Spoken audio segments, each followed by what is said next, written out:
Oi, gente! O Direto da Redação desta quarta tá cheio de informações e já começo te contando o que rolou hoje na programação dos 132 anos do Legislativo Caxiense. Confere aí! Na sessão ordinária, a patrona da Feira do Livro de 2024, Elô Bassichetti, declamou a poesia Espelhando-se no Avô.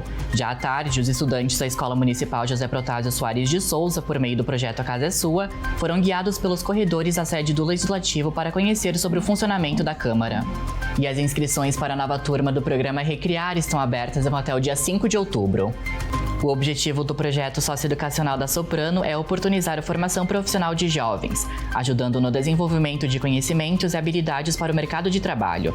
São 25 vagas e podem se inscrever alunos a partir de 16 anos que estejam cursando o ensino médio no período da noite. As aulas vão iniciar em fevereiro de 2025 e têm duração de 1 ano.